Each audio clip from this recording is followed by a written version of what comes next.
Everyone, मेरा नाम है अंकित मिश्रा और आप देख रहे हैं विधान बायोलॉजी के आज इस वीडियो सेगमेंट में मैं आपसे बात करने वाला हूं एक बेहद इंपॉर्टेंट टॉपिक के बारे में। दोस्तों, आज मुझे आपको जैसा कि पता होगा कि मेरे यूट्यूब चैनल पे बहुत सारे सिलेबस से रिलेटेड वीडियो मैंने ऑलरेडी ही अपलोड किए हुए हैं, लेकिन बात दरअसल ऐसी है कि आपको पता है कि सिलेबस में कुछ चेंजेस आए हुए हैं जिसको लेकर के बच्चे काफ़ी टाइम से मुझसे कहते आ रहे हैं कि सिलेबस के ऊपर मैं वीडियोज़ बनाऊँ, लेकिन मेरे पास इतना वक्त निकल नहीं पा रहा था कि मैं वहाँ पर आपके लिए वीडियो को तैयार कर सकूं। तो आज की इस वीडियो में मैं बात करूंगा आपसे जो है सिलेबस से रिलेटेड कि किस तरीके से आप सिलेबस को देख सकते हैं और किस तरीके से आपको, ताकि कोई भी प्रॉब्लम, कोई भी इश्यूज आपको अपने सिलेबस के साथ में देखने को ना मिले। मैं क्यों बता रहा हूँ ये वीडियो क्यों आपके लिए इंपॉर्टेंट है, क्योंकि जब आप सिलेबस को चेक कर रहे थे उस टाइम पे मैंने भी चेक किया था, तो वहाँ पे मुझे काफ़ी दफ़े ऐसी चीज़ें देखने को मिली, सिलेबस में ऐसे से नाम देखने को मिले जिसको कि बच्चा देख करके कंफ्यूज हो जाएगा। मतलब जो सिंपल नेम होता है उसी नाम को वहाँ पे कॉम्प्लेक्स कर दिया है। मतलब पढ़ाने की या पढ़ने के लिए हमें सेम ही टॉपिक पढ़ना है, लेकिन उस टॉपिक का जो नाम है वो वहाँ पे क्या कर दिया गया था, चेंज कर दिया गया था, जिसको बच्चों के अंदर बहुत सारे कन्फ्यूजन्स क्रिएट हो गए थे इलाहाबाद स्टेट यूनिवर्सिटी के अंदर। तो इस सिलेबस में बात करूंगा इलाहाबाद स्टेट यूनिवर्सिटी के जूलॉजी फर्स्ट ईयर के सिलेबस के बारे में। तो बाकी जो भी बच्चे हैं वो अपने सिलेबस का वेट करें, बहुत ही जल्द उनके लिए भी वीडियोस जो है वो अवेलेबल हो जाएंगे। तो आज के इस वीडियो में बात करने वाला हूं जूलॉजी फर्स्ट ईयर के सिलेबस जो इलाहाबाद स्टेट यूनिवर्सिटी से बिलोंग करने वाले बच्चे हैं उनके लिए, जो काफ़ी ज़्यादा कंफ्यूजिंग हो गया था। देखिए, सबसे पहले मैं आपको बात बता दूं कि इस पेपर में आपको टोटल 4 पेपर जो है वो देखने को मिलते हैं, और इन 4 पेपर में 2 पेपर आपके थ्योरी के होंगे और 2 पेपर आपके जो होंगे वो प्रैक्टिकल के होंगे। तो देखिए, आप थ्योरी के पेपर के बारे में ही आप जानना चाहते हैं कि थ्योरी के पेपर में जो आने वाला है वो क्या आने वाला है, क्योंकि प्रैक्टिकल के बारे में मैं आपको एक अलग सेपरेट वीडियो में ही आपको बता दूंगा। तो आज इस वीडियो में हम बात करेंगे केवल थ्योरी के पेपर के बारे में और साथ में थोड़ा लेआउट बात करेंगे कि ये पेपर्स क्या हैं। तो पूरा वीडियो लास्ट तक देखिएगा, अच्छी जानकारी आपको मिलने वाली है। तो देखिए, सबसे पहले हम शुरू करते हैं अपने पेपर को। तो पेपर में आप देख रहे हैं जैसा कि यहाँ पे आपको 4 पेपर जो है वो पहले ईयर के प्रोग्राम में जो है वो देखने को मिल रहे हैं। टोटल आपको 4 पेपर जो है वो पहले एग्जाम में देखने को फर्स्ट ईयर में आपको देखने को मिल रहे हैं, जिसमें उनके पेपर कोड दिए हुए हैं और पेपर का टाइटल दिया हुआ है। तो जो सबसे पहला पेपर है वो है आपका साइटोलॉजी जेनेटिक्स इन्फेक्शियस डिजीज़। पहला पेपर है साइटोलॉजी, जिसमें आप सेल बायोलॉजी के बारे में पढ़ते हैं, जेनेटिक्स आपको पता ही होगा, और इन्फेक्शियस डिजीज जो बेसिकली पैरासाइटोलॉजी से थोड़ा सा कोरिलेट करता है, ठीक। और इसके आपको टोटल 4 क्रेडिट पॉइंट जो है वो मिलने वाले हैं। अब अगर क्रेडिट पॉइंट की मैं बात करता हूं तो आप ऐसे समझ लीजिए कि जैसे कुछ पोर्शन जो होते हैं वो प्रैक्टिकल के नंबर पर डिपेंड होते हैं और कुछ पोर्शन जो होते हैं वो हमारे थ्योरी के पेपर पे नंबर डिपेंड होते हैं। तो यहाँ पे जो प्रैक्टिकल का नंबर है उसको 2 क्रेडिट पॉइंट दिया गया है, और जो थ्योरी का पेपर है उसको हमने टोटल 4 पॉइंट दिए हुए हैं। जैसे आप लोग देखते थे कि पेपर हमारे 100 मार्क्स के होते थे, जिसमें 50 नंबर के क्या आते थे, प्रैक्टिकल, 100 नंबर का पेपर होता था थियरी का और 50 नंबर का प्रैक्टिकल, टोटल 150 मार्क्स के बनते थे। तो आप इसको भी हिसाब से ले सकते हैं कि वो 25 चौको 100 होता था और ये आपका 50 या 75 मार्क्स के ये हो जाते थे। खैर चलिए, इन सब बारे में हम लोग आगे बात किसी वीडियो में और करेंगे, लेकिन यहाँ पे मैं बात करने वाला हूँ कि सिलेबस में आपको क्या क्या देखने को मिलते हैं। तो यहाँ पे पेपर फर्स्ट में आपको cytology genetics and infectious disease देखने को मिलता है। पेपर सेकंड में आपको देखने को मिलता है सेल बायोलॉजी और साइटोजेनेटिक लैब से रिलेटेड काम। अब देखिए भाई, आपको पता है कि स्टेट यूनिवर्सिटी में कितनी अच्छी लैब होती हैं, लेकिन इनका जो प्रैक्टिकल का एक पेपर है उसका लेआउट देख के लगता है कि बहुत ही शानदार चीज़ इन्होंने बनाई होगी है। मतलब आंखों में धूल झोंकना अगर कोई सीखे तो इलाहाबाद स्टेट यूनिवर्सिटी से सीखे, ठीक है। समझ में आ रही है नहीं मेरी बात? तो यहाँ पे इन्होंने अलग ही एक पेपर ही बना दिया पूरा का पूरा जो है प्रैक्टिकल को लेकर, सिलेबस को थोड़ा एडवांस दिखाने के लिए। मैं भाई प्रैक्टिकल, बट मैं आपको बता रहा हूँ ये क्यों किया गया है, क्योंकि आपको पता है कि कोविड का टाइम है। कोविड के टाइम पे लैबोरेटरी का काम बिल्कुल बंद था, तो लोग वर्चुअल लैब का इस्तेमाल करते थे। अब वर्चुअल लैब आधे से ज़्यादा बच्चों को नहीं पता होगी कि वर्चुअल लैब होता क्या है। मैं बता रहा हूँ ना क्यों नहीं पता होगी, क्योंकि आपको भी पता है कि वर्चुअल लैब को ऑपरेट करने के लिए सभी बच्चों के पास में लैपटॉप होने चाहिए। अब स्टेट यूनिवर्सिटी ज़्यादातर गांव-गांव में फैली हुई है, तो गांव-गांव के बच्चे के पास में तो लैपटॉप होगा नहीं ना, तो वर्चुअल लैब वो वैसे भी ऑपरेट नहीं कर सकते। और जब वो अपने डिग्री कॉलेज में जाते हैं तो टीचर जो वहाँ पे मौजूद होता है खुद उसको भी वर्चुअल लैब की कोई जानकारी नहीं होती, क्योंकि आपको पता है इसमें कुछ सिमुलेटर्स चलते हैं और इसमें कुछ एनिमेटेड SWF फाइलें चलती हैं जो नॉर्मली आप मोबाइल फ़ोन में ऑपरेट नहीं कर सकते। तो ये बहुत बड़ा कॉन्स होता है बच्चे के लिए कि भाई गाँव के लिए बस आपने बस प्रोफेशनल कोर्स, अभी देखिएगा मैं अभी पोल खोलता हूँ इनकी, मैं भी ये सारी की सारी पोल भी खोलता चलूँगा कि ये क्या करते हैं क्या नहीं करते। चलिए अब आगे बात करते हैं। तो सेकंड पेपर देखिए, आपको पढ़ना वढ़ना नॉर्मली आप पहला वाला पेपर पढ़िए, नीचे वाला पेपर ऑटोमेटिकली सॉल्व हो जाएगा। जैसा कि आपको पता है कि साइटोलॉजी में आप साइटोलॉजी को पढ़ेंगे और बस उसी एक्सपेरिमेंट को करेंगे। जैसे मान लीजिए सेल डिवीज़न आप कर लिए, मान लीजिए आपने पेडिग्री सॉल्व कर ली ना, तो यही सारे प्रैक्टिकल में होंगे और बाकी थियरी के पेपर में तो जो हैं वो मैं अभी आगे डिस्कस करने ही वाला हूँ। तो सेकेंड पेपर के नाम पे थियरी प्रैक्टिकल होता है, जिसको आपको थियरी पेपर के साथ में नहीं देना है, इसके लिए हमारा सेपरेट चीज़ होता है। अगर वहीं पे बात करता हूँ मैं सेकेंड पेपर की, तो सेकेंड पेपर हो गया। थर्ड पेपर में बायोकेमिस्ट्री एंड फिजियोलॉजी, कुल मिला के 3 जो पेपर होते थे, 3 से 4 पेपर जो होते थे पहले, उसको समेट के 2 थियरी के पेपर में कन्वर्ट कर दिया गया है। अब तीसरे पेपर में देखिए कि क्या किया गया है, बायोकेमिस्ट्री, जिसके अंदर आपको पता है कौन कौन से टॉपिक है, जिसके बारे में अभी और बताने वाला हूँ। प्रीवियस वीडियोज़ में भी मैंने काफ़ी वीडियोज़ में शेयर किया हुआ है कि ये लोग क्या पूछते हैं और सिलेबस क्या बताते हैं, किताबों के नाम क्या रखते हैं, वो सब मैंने पहले भी मेंशन किया हुआ है। खैर चलिए मैं भी इसके बारे में पूरा डिटेल बताता हूँ आपको। और उसके बाद इसी में दूसरा जो यूनिट है वो है फिजियोलॉजी। ठीक है, अब ये फिजियोलॉजी है, आप जूलॉजी के सिलेबस की बात कर रहे हैं तो आप एनिमल फिजियोलॉजी पढ़ेंगे। ठीक है, एनिमल फिजियोलॉजी। तो देखिए सेकेंड ईयर का सिलेबस, जैसा कि मैंने कहा था कि हमारे नीट के बच्चों के लिए बेहद ज़्यादा अच्छा होता है। तो जो लोग नीट की प्रिपरेशन कर रहे हैं ना, उनके लिए बहुत अच्छा सिलेबस है, बहुत कमाल का सिलेबस है। कुछ भी ऐसा आपको इसमें देखने को नहीं मिलता जो आपके नीट में नहीं आता। तो आप एक तीर से 2 निशाने कर सकते हैं। आप ग्रेजुएशन में भी अच्छा परसेंटेज ला सकते हैं और साथ में आपकी नीट की प्रिपरेशन भी हो जाएगी, क्योंकि साइटोलॉजी भी आपके सिलेबस में है, जेनेटिक्स भी आपके सिलेबस में है, इन्फेक्शियस डिजीज जो हम लोग पढ़ते नहीं, प्रोटोजोआन डिजीज, पैल्टीहेल्मिन्थेस डिजीज, उसमें काम दे देता है। बायोकेमिस्ट्री तो आपको पता ही है भाई, सभी के लिए जरूरी है, और फिजियोलॉजी तो मोस्ट इंपॉर्टेंट होती है। फिर चौथा पेपर ये जो प्रैक्टिकल के रूप में इन्होंने बना दिया हुआ है, जिसमें हम फिजियोलॉजी और बायोकेमिकल हिमेटोलॉजिकल एक्सपेरिमेंट करेंगे। हिमेटोलॉजिकल मतलब ब्लड से रिलेटेड जो एक्सपेरिमेंट है। बायोकेमिकल आपको पता है कि कुछ बायोकेमिकल्स रिएक्शंस होती हैं, हम उनको देखेंगे, जैसे फोटोसिंथेसिस वगैरह में भी देखेंगे। और फिजियोलॉजी रिएक्शंस तो आप जानते ही हैं, उसमें वो क्या चेक करने वाले हैं। तो इन सभी चीज़ों के बारे में बात करेंगे, लेकिन यहाँ हम प्रैक्टिकल को छोड़ेंगे। प्रैक्टिकल के बारे में हम डिटेल फिर से बात करेंगे, फिर कभी बात करेंगे, क्योंकि प्रैक्टिकल आप मैनुअल्स पढ़ लीजिए, आपका काम हो जाएगा। थियरी बहुत ज़रूरी है कि हमें पढ़ाई किस चीज़ की करनी है। तो नीचे आते हैं, अगर हम बात करते हैं यहाँ पे अपने थियरी के पेपर को लेकर के, तो हम क्रम से सारे पेपर को बताएंगे। तो यहाँ पे देखिए, सबसे पहले हम बात करने वाले हैं फर्स्ट ईयर के फर्स्ट पेपर के बारे में। सब्जेक्ट जूलॉजी है आपका, और कोर्स का जो टाइटल है वो है साइटोलॉजी जेनेटिक्स इन्फेक्शियस डिजीज। तो हम इसके बारे में आपसे यहाँ पे मेंशन करने वाले हैं। आइए देखते हैं, सबसे पहले यहाँ पे हम देख लेते हैं क्या क्या चीज़ें हैं। तो सबसे पहले देखिए, पेपर को 3 यूनिट में डिवाइड किया, 3 नहीं 5 यूनिट में, 5, 6, 7, 8 यूनिट में डिवाइड किया गया है आपके पेपर को। तो फर्स्ट पेपर के टोटल आपको 8 यूनिट पढ़ने हैं। फर्स्ट पेपर में आपको कितनी यूनिट पढ़नी है? 8 यूनिट पढ़नी है। अब ये 8 यूनिट जो हैं वो क्या क्या हैं, आइए हम यहाँ पे देख लेते हैं। तो देखिए भाई, यहाँ पे सबसे पहली चीज़ तो आप ये देख लीजिए कि भाई साहब डिस्कस कर रहे हैं कि लेक्चर 6 में जो है, 6 लेक्चर में ये पूरी की पूरी फंक्शंस सेल की, उसका स्ट्रक्चर सारा मेंशन कर देंगे। कैसे पढ़ाएंगे भगवान जाने, कुछ नहीं पढ़ाई उड़ाई होती है, ठीक है ना। खैर चलिए मैं यहाँ पे बात कर लेता हूँ। जो ईमानदार टीचर है भाई वो पढ़ाते होंगे, थोड़ा बुरा लग गया होगा, कोई बात नहीं है। मैं भी पढ़ाता था पहले स्टेट यूनिवर्सिटी में ही, तो ऐसी बात नहीं, कुछ लोग पढ़ाते भी हैं, ठीक है। अब सोचोगे कि भाई मैं पढ़ाता था तो सब पढ़ाने लगे, ऐसी बात नहीं। जिनका ईमानदारी से काम है, बट हाँ पता है कि जो ईमानदारी से पढ़ाते हैं उनको 6 लेक्चर तो नहीं लगने वाले। खैर चलिए हम आगे बढ़ते हैं, वो 1 लेक्चर में पढ़ा सकते हैं। चलिए खैर ये सब बातें हम आगे नहीं रखते हैं। चलिए, तो यहाँ पे सबसे पहले अगर हम बात ध्यान देते हैं, तो यहाँ पे सबसे पहली यूनिट में आपको स्ट्रक्चरल फंक्शन सेल ऑर्गेनेल के पढ़ने हैं। अब बताइए, अब आप इसी को 10 तरह से ऐसा शो कर दीजिए, मतलब कुछ ऐसा नाम दे दीजिए जो बच्चों के समझ के परे हो, जो बच्चों को समझ में ही ना आ रही हो।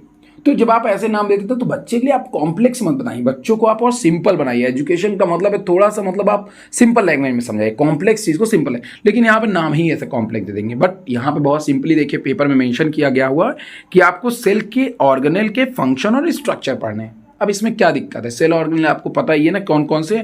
तो यहाँ पे ये पहली चीज़ प्लाज्मा मेम्ब्रेन बहुत इंपॉर्टेंट होता है, ये आपके लिए जरूरी है। प्लाज्मा मेम्ब्रेन ट्रांसपोर्ट बहुत इंपॉर्टेंट है। सेल टू सेल इंस्ट्रक्शन मतलब जंक्शन वाला, सेल जंक्शन आपको पढ़ना है। तो ये एक काफ़ी बढ़िया टॉपिक है गुरु। ये मैंने क्या बताया, सिलेबस स्टेट यूनिवर्सिटी का कभी बुरा नहीं होता है। मैं 10 बार बोला, सिलेबस कभी बुरा नहीं होता, बस बुरा होता है पढ़ने वाले बच्चे और पढ़ाने वाले टीचर। अगर ये अपना काम ईमानदारी से करें तो बाकी सारी चीज़ें तो अच्छी ही हैं। इंडो मेम्ब्रेन सिस्टम मतलब कि आपको पता है कि किस तरीके से न्यूक्लियस अपने प्रोटीन्स वगैरह को सारे सेल ऑर्गेनेल तक डिस्ट्रीब्यूट करता है, इसी को इंडो मेम्ब्रेन सिस्टम कहते हैं, जिसमें आप protein targeting, sorting, endocytosis, exocytosis पढ़ेंगे। ये सब वीडियो आपको इसी विधान बायोलॉजी के यूट्यूब चैनल पे मिलेगा, प्रॉमिसिंग के साथ मिलेगा, कुछ भी छूटा नहीं मिलेगा आपको। तो सेल बायोलॉजी के सेक्शन में जाइए और अपना वीडियो देख के पढ़ाई शुरू करिए। अगर आप फर्स्ट ईयर में हैं तो पहली यूनिट फिनिश। पहली यूनिट के लिए देखिए प्लाज्मा मेम्ब्रेन का एक लेक्चर आपको देखना पड़ेगा, सेल जंक्शन का एक लेक्चर देखना पड़ेगा, और इंडो मेम्ब्रेन सिस्टम का आप एक लेक्चर देखेंगे, इंडोसाइटोसिस का एक। 4 लेक्चर में आपका काम सिलेबस फिनिश हो जाएगा पहली यूनिट। दूसरी यूनिट की अगर मैं बात करता हूं तो यहाँ पे देखिए सेल ऑर्गेनेल के दूसरा, मतलब अब भाई एक सेल ऑर्गेनेल तो है नहीं, बाकी और भी सेल ऑर्गेनेल है, तो बात वही है। कुल मिला के आपको सारे cell organelle, mitochondria, lysosome, ribosome, chloroplast, plastid, ये सब चीज़ें आपको पढ़नी है, ठीक है। घुमा फिरा करके बातें ये वही करने वाले हैं। तो साइटोस्केलेटन मतलब जो हमारी सेल बनती है माइक्रोट्यूब्यूल प्रोटीन से, वो कैसे बनती है, साइटोस्केलेटन क्या होता है, हमारे सेल के शेप को कैसे ये डिसाइड करते हैं। तो देखिए तमाम तरह के फिलामेंट वगैरह, मैंने कहा सिलेबस बहुत बढ़िया है, बस आपको पढ़ाई करनी है। एनसीईआरटी में सारी चीज़ें मेंशन है, आप जाकर के एनसीईआरटी से भी रीड कर सकते हैं। माइटोकॉन्ड्रिया के स्ट्रक्चर और ऑक्सीडेटिव फॉस्फोराइलेशन, मतलब माइटोकॉन्ड्रिया का जो मेटाबॉलिक पाथवे है वो आपको यहाँ पे पढ़ना पड़ेगा। अब ये मेटाबॉलिक पाथवे जो बच्चे नहीं जानते हैं वो थोड़ा सा डिटेल चेक करें, जहाँ पे क्रेब्स साइकिल वगैरह आप पढ़ते हो, ऑक्सीडेटिव फॉस्फोराइलेशन पढ़ते हो, वो यहाँ पे पढ़ना पड़ेगा। तो माइटोकॉन्ड्रिया का स्ट्रक्चर पढ़ लीजिएगा और उसका फंक्शन जो है, उसका जो मैकेनिज्म है वो पढ़ लीजिएगा। पैराक्सीसोम एंड राइबोसोम, इनके स्ट्रक्चर और फंक्शन पढ़ लीजिएगा, उतना ही इनफ होता है इनके लिए। अगर मैं बात करता हूँ वहीं पर अगले सेल ऑर्गेनेल की, मतलब तीसरी यूनिट की, तो उसमें आपको न्यूक्लियस और क्रोमैटिन स्ट्रक्चर पढ़ने। ये क्यों ज़रूरी है? ये ज़रूरी है आपके जेनेटिक्स, डीएनए और मॉलिक्यूलर बायोलॉजी के लिए, ठीक है। देखिए ये यूनिट, अब ये जो टॉपिक है ना, ये बहुत बढ़िया टॉपिक है गुरु। ये टॉपिक आपको पढ़ना है, क्योंकि इस टॉपिक में जब आप न्यूक्लियस पढ़ते हो तो आप डिफरेंस जानते हो प्रोकैरियोट्स और यूकैरियोट्स के बीच का। Structure and function of nucleus in eukaryotes में पढ़ना है। Chemical structure, composition of DNA and RNA. मैंने कहा ना ये चीज़ अब आपको डीएनए, आरएनए, जेनेटिक्स से थोड़ा सा रिलेट करेगा, मॉलिक्यूलर बायोलॉजी से रिलेट करेगा। यहाँ पढ़ेंगे तो आगे का ये चीज़ आपको काम देगा। तो डीएनए, आरएनए की स्ट्रक्चर, डीएनए सुपर क्वाइलिंग, वाह क्या बात है। क्रोमैटिन ऑर्गेनाइजेशन, जो न्यूक्लियोसोम आप पढ़ते हो ना, सबसे पहला आपका सबसे छोटी यूनिट डीएनए होती है, फिर उसके बाद आपके तमाम तरह के जो यूनिट्स हैं उनको आपको पढ़ना है, जिसको हम लोग न्यूक्लियोसोम कहते हैं।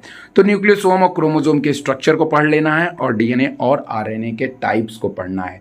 जैसे डीएनए के कई टाइप होते हैं ना, आप लोग पढ़े हुए, Z type of DNA, A type of DNA, B type of DNA, ये सब भी यहाँ पे पढ़ना है।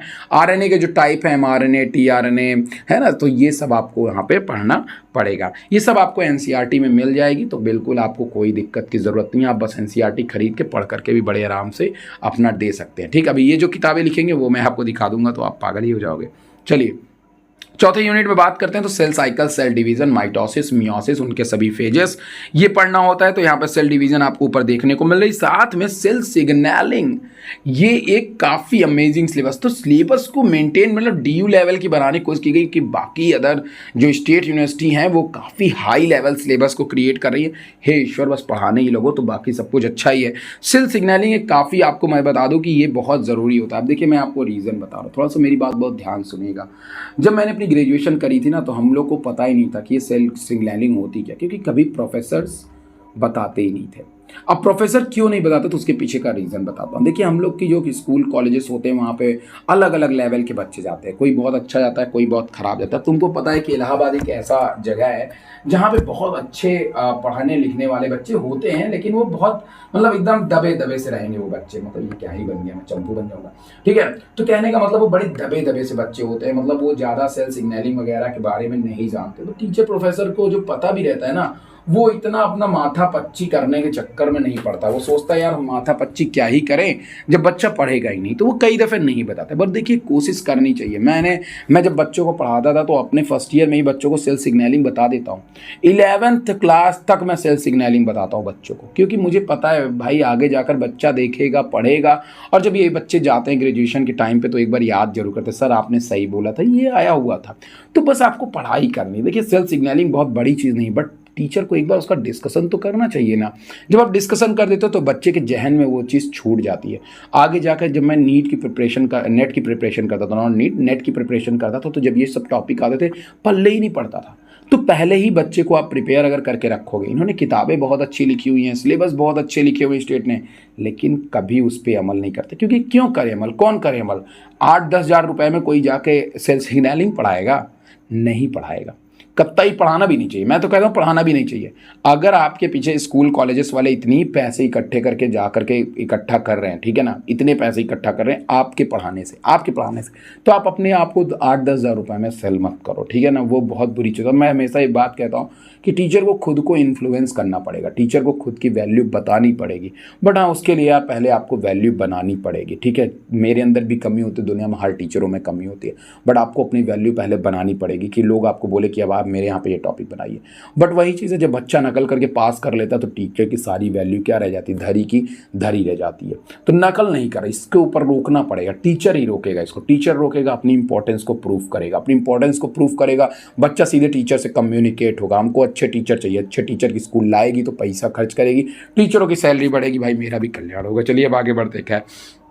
ओके, तो आगे की तरफ यहाँ पे ध्यान देते हैं। तो यहाँ पे सेल सिग्नलिंग है, उसके बाद आप एपोप्टोसिस देख रहे हैं, ठीक है। अब देखिए सेल साइकिल, आपको पता है cell cycle, but apoptosis cell death जिसको हम बोलते हैं, नेचुरल सेल डेथ। हमारे 12th के बच्चों को सब पता है एपोप्टोसिस क्या होती है। अब ये ग्रेजुएशन में पढ़ा रहे हैं, तो वही मैंने बताया नहीं, आप बस थोड़ा थोड़ा बच्चों के जहन में डालिए ना बातें। अपने यहाँ पर एपोप्टोसिस वर्ड आया हुआ है, एनसीईआरटी में भी आपको देखने को मिलता है। Cell transduction, intracellular signalling, cell surface receptor, ये एनसीईआरटी के हार्मोन्स चैप्टर में मिलता है। क्लास 11th के लास्ट चैप्टर में आपको मिलेगा, हार्मोन्स चैप्टर में सेल सिग्नलिंग। वहाँ पर आप जाएंगे तो आपको मिल जाएंगे का बाकी रेगुलेशन में भी इनका बहुत बड़ा रोल होता है। तो मैंने बताया नहीं, सब पढ़ा है, वो टॉपिक होता है। G protein coupled receptor, JAK STAT pathway, ये नेट के एग्जाम में हमेशा होता है और इससे हमेशा क्वेश्चन आता है। तो अगर आप इस ग्रेजुएशन को अच्छी तरह पढ़ लेंगे ना, तो एमएससी आपके लिए बहुत ज़्यादा ईजी हो जाती है, बढ़िया हो जाती है। खैर चलिए, बस पढ़ाने वाले टीचर्स बहुत अच्छे होने चाहिए। ये सारे के सारे टॉपिक, ये सारे के सारे वीडियो कंटेंट मेरे ही यूट्यूब चैनल इसी विधान बायोलॉजी में पढ़ें। बस आपको खोजना है, उस टॉपिक का नाम डालिए, आगे विधान बायोलॉजी डालिए, आपको मिल जाएगा। चलिए अब आगे बढ़ते हैं अपने 5वें यूनिट की तरफ, जिसका नाम है मेंडेलिज्म या जेनेटिक्स। अब आ गई देखिए, अभी यहाँ से जेनेटिक्स की शुरुआत होती है, और जेनेटिक्स की शुरुआत होती है तो भाई सबसे पहले हमारे मेंडल साहब ही सामने आते हैं। तो मेंडल साहब जब सामने आते हैं तो तुमको पता है मेंडल के 3 लॉ सबसे ज़्यादा इंपॉर्टेंट है। फिर मेंडल के लॉ के कुछ एक्सेप्शंस हैं, उनको पढ़ने, जैसे इनकम्प्लीट डोमिनेंस, कोडोमिनेंस, प्लियोट्रॉफी, प्लियोजीन, ये सारी चीज़ें आपको पढ़नी है। तो वो सब आप जब पढ़ लोगे ना, वो सब जब आप पढ़ लोगे, लिंकेज उनकेज जब आप पढ़ लोगे, तो सेक्स डिटर्मिनेशन आएगा। सेक्स डिटर्मिनेशन हनी बी में बहुत इंपॉर्टेंट होता है। सेक्स डिटर्मिनेशन ड्रोसोफिला में है, और ह्यूमंस में आप जानते हो। और डोजेस कंपनसेशन, ये बहुत इंपॉर्टेंट क्वेश्चन हमारे टाइम से ही आता चला आ रहा है। डोजेस कंपनसेशन बहुत ज़्यादा इंपॉर्टेंट टॉपिक है, जो ग्रेजुएशन के अंदर बहुत ज़्यादा आता है। इसके बारे में बहुत जल्दी वीडियो बनाने वाला हूँ। तो मुझे एक टॉपिक मिल गया, डोजेस कंपनसेशन। इसका वीडियो मेरे यूट्यूब चैनल पर आपको छोड़ करके बाकी जेनेटिक्स से सारे वीडियोज़ आपको मिल जाएंगे। तो मैंने बताया नहीं, जेनेटिक्स बिल्कुल आसान है, एनसीईआरटी से पढ़िए आप, जेनेटिक्स आपका काम बन जाएगा।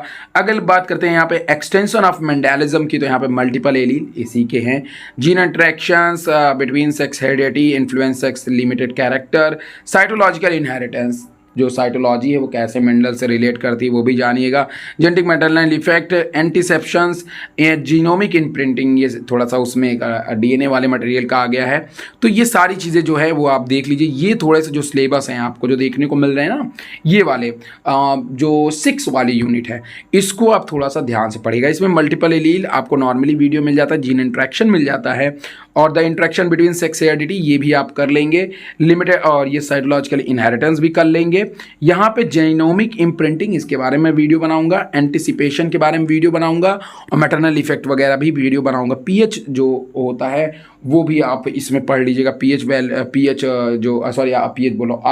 आरएच फैक्टर, वो बेहद इंपॉर्टेंट है, तो उसको भी आप थोड़ा सा पढ़ लीजिएगा। इन्वायरमेंटल इफेक्ट, आप जानते हो कि इन्वायरमेंट इफेक्ट का हमारे जीन पे क्या प्रभाव पड़ता है। देखिए सिंपल टॉपिक है ना, लेकिन नाम को घुमा फिरा के ऐसा कॉम्प्लेक्स करेगा कि आपके लिए दिक्कत करेगा। तो इन्वायरमेंट में, जैसे इन्वायरमेंट का इफेक्ट पड़ा, हमारा कलर चेंज हो गया ना, अब हम उसी कलर में अगर रहना शुरू कर देंगे या उसी इन्वायरमेंट में रहना शुरू करेंगे, धीरे धीरे हमारे डीएनए में वो चीज़ क्या हो जाएगी, ऐड होती चली जाएगी। तो ये सब चीज़ें हम लोग आगे पढ़ेंगे। चलिए इवोल्यूशन से थोड़ा रिलेट करेगा, ठीक है, किससे रिलेट करेगा, इवोल्यूशन से।